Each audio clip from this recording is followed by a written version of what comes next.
Ассалаумалейкум. Chevrolet Ravon жүргізушілері. Бүгін менде сюрприз. Сіздер дұрыс түсініңіздер, бұл не? Қалай ойлайсыздар?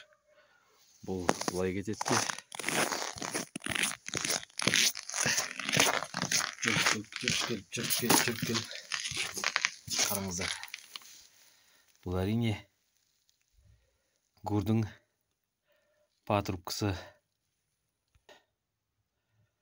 Аязды күндер гур жарылып кетеді деді. Соған көзім жетті. Кейбіреуінің гур атып жүреді. А біздікі гур шлангысы жарылып кетті. Мен сіздерге қосымша көрсетемін. Қайсысы болып тұр, кешіріңіздер. Төменгі жақтағы гурдың патрубкасы. Қалай көрсетсем болады сіздерге. Күн аяз болғаннан кейін осылай болып тұр жағдай. Төменгі жақта дөңгелақты шешем қазір. Соны көресіздер.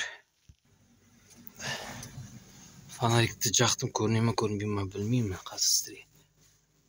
Астыңғы жақта хомут жоқ, ұқпадым. Хомутсыз патрубка жанынан жарылып тұр.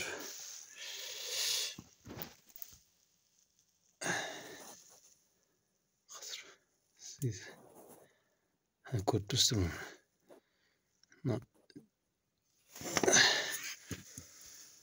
Сіздерге қайсы болып тұрғанын көрсетуге.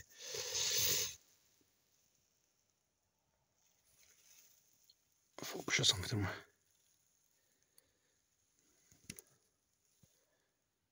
Көріліп тұр ма? Төменгі жақта шланг жарылып кеткен.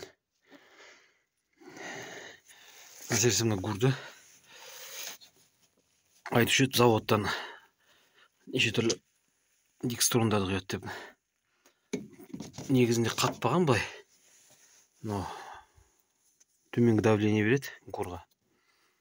Мына жақтан бастап жоғары давление кетеді. Көрдіңіздер ме? Әр жақта менде жарылып тұр. Дөңгелектің төменгі жақтары май. Осыны дұрыстап қайта видео түсіретін боламын. Жазылыңыздар, комментарий жазыңыздар.